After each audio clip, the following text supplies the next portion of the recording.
Gente, mais uma vez eu venho trazer um resumo de um texto. No vídeo passado eu falei que eu fazia muitos textos porque eu gosto muito de ler e eu acho que um leitor certamente também é um escritor. Talvez eu não seja um escritor profissional, mas eu sou um amador, escrevo para várias coisas, né?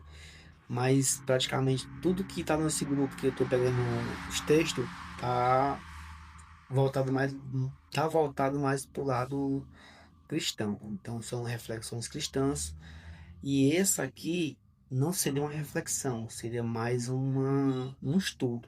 Só que eu vou trazer uma reflexão, deixei ali umas pescas, caso eu esqueça alguma coisa, até porque o texto é muito grande, mas eu vou resumir para não ficar o vídeo tão extenso. Mas tem uma coisa que eu vou pedir para vocês.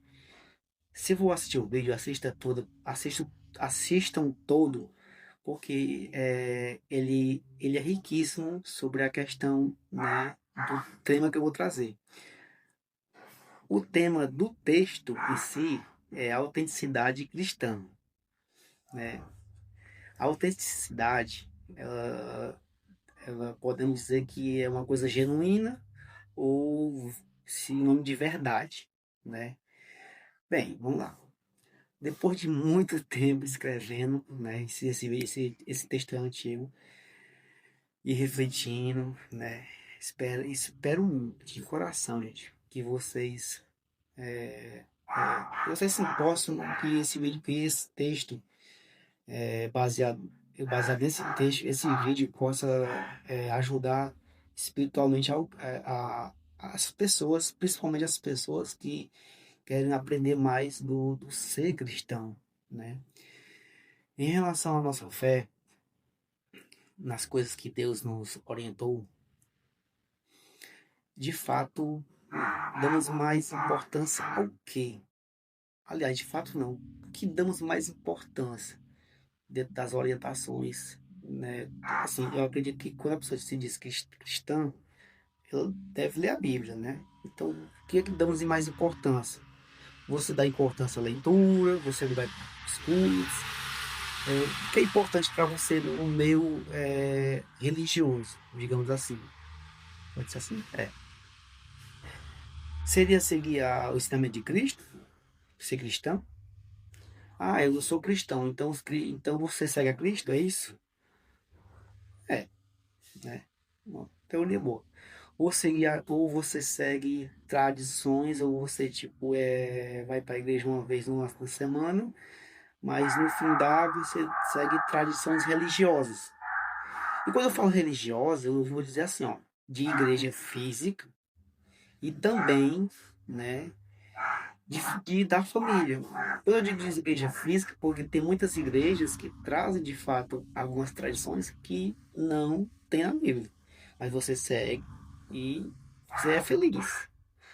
A pergunta você segue algumas tradições, tanto da sua própria igreja, ou o que seus pais e as avós lhe ensinaram, e você ainda tem aquela dúvida, será que está na Bíblia?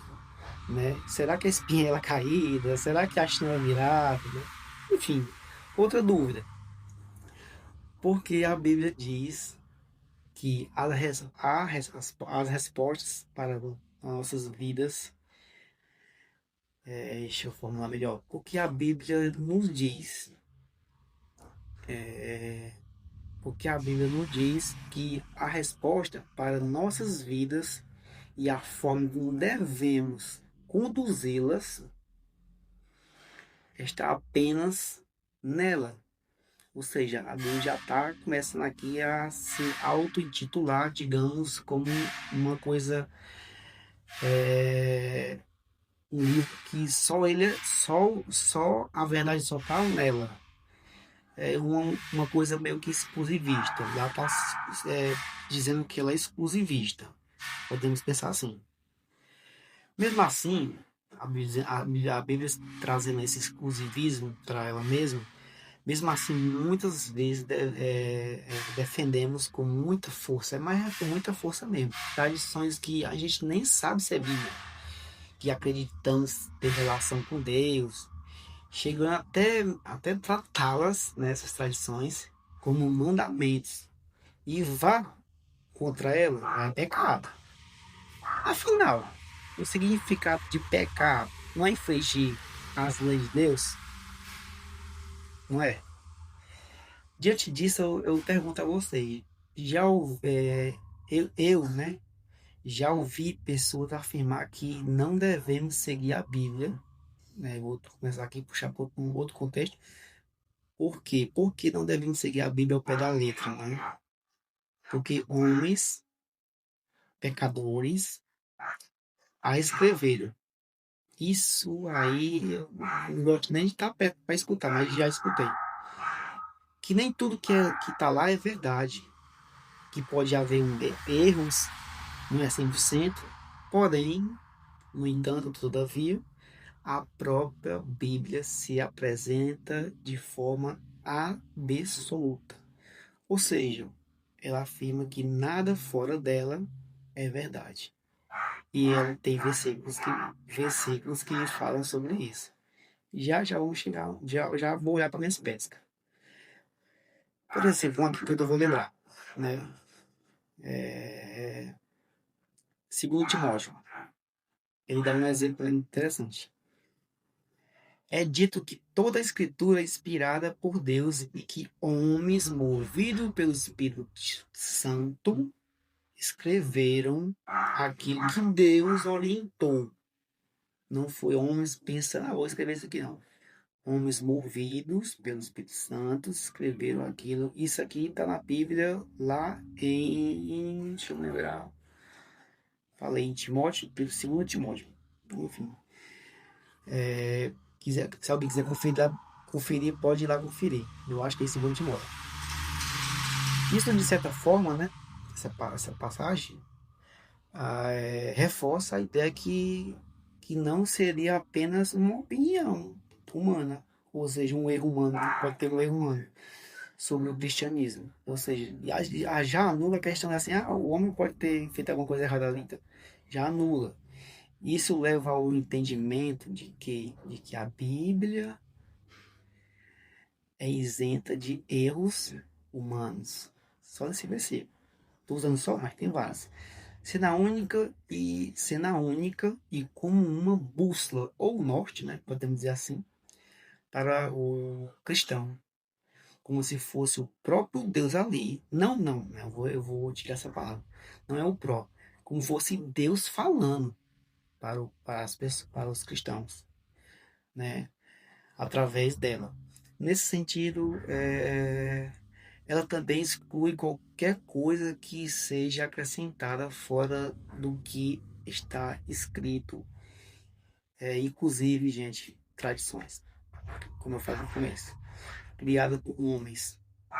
Muitas vezes, deixar de seguir essas tradições acaba, eu falei lá no começo, as pessoas dizem que é pecado. Não, se você deixar de fazer até uma fogueira ali é pecado. Se você fizer pecado, mas baseado no pecado aonde? Na Bíblia, mas onde é que está escrito? Aí a pessoa se usar. Mas porque a própria Bíblia confronta essa ideia. Agora eu vou pescar ali, ó. Em Gálatas 1:8. Pode conferir lá. Por exemplo, Paulo traz uma advertência, né? Eu só vi olhar ali onde é que está a referência, mas o texto é bem conhecido. Paulo traz uma advertência, né? Esse texto é bastante conhecido. Se alguém pregar outro evangelho fora aliás, eu vou recapitular, porque esse versículo é bem conhecido e eu não posso nem errar. Se alguém pregar outro evangelho além do que foi anunciado, seja considerado anátema. Vocês querem que eu diga que é anátema? Não, né? Vou dizer maldito. Ele fala 2 vezes isso, né? Inclusive, ele fala o seguinte, ele reforça, mesmo que um anjo vindo do céu, trazendo outro ensinamento, ele também é maldito. Rejeitem. Isso mostra, dentro da versão, dentro da Bíblia, a parte exclusivista dela. ela é exclusivista, né? Então, gente, outra questão que me veio aqui, né, baseado no texto, a mente, né, veio da mente,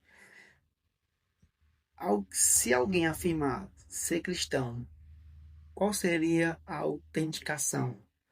A autenticação não, no caso poderia ser, o que prova você ser cristão? Isso é o principal tema que eu vou trazer aqui nesse vídeo. Já está com 10 minutos. Porque assim, dizer que é cristão é muito fácil. Dizer que Deus ama Deus, dizer que acredita em Deus é muito fácil. Mas vou voltar. Se você fala que é cristão, para ser cristão, qual é o principal requisito? O que é que a Bíblia diz para você? E assim, ó, a Bíblia diz para você: você só é cristão se você fizer isso. Porque a gente, pasma, você falar que é cristão é fácil. Ah, eu sou cristão, mas por quê? Se eu perguntar para você, e por que você é cristão? Me diga por quê. O que lhe torna ser cristão? A minha pergunta para você é esta. Que tem boca, fala o que quer. E nesse sentido, poderíamos usar vários versículos. Não vou usar muito não, para entender a validade ou de fato, se você, a gente pode usar vários versículos para entender se de fato a pessoa é cristã ou não. É, mas para simplificar, eu vou usar João 8, 8:31, onde diz o seguinte, ó: se vocês permanecerem firmes na minha palavra, verdadeiramente serão meus discípulos. Gente. Matou. Com isso, podemos, né, entender que só é possível afirmar que somos cristãos quando permanecemos na palavra. E a própria Bíblia diz que ela é útil para o ensino. Essa passagem, eu não sei de cá, mas ela diz que é útil para o ensino, para a repreensão, para a correção, instrução e na justiça. Simplesmente o cristão precisa apenas da Bíblia, exclusivamente da Bíblia, para seguir, para seguir, para se dizer cristão, no caso, né? E não seguir vãs tradições, como a Bíblia fala, tá até um versículo que fala isso, né? Vãs tradições humanas. Por isso, esse texto, né, que eu escrevi, a minha intenção é fazer essa reflexão sobre o que de fato, sobre o que de fato as pessoas estão seguindo. Tradições religiosas, como muitos seguem aí. Vou até generalizar, não importa a denominação, criada por homens, ou a palavra de Deus como regra de fé e verdade. Eu lhe pergunto. Então, para finalizar, que Deus abra os olhos espirituais das pessoas, né, dessas pessoas, que entendam que cristianismo não é relativo.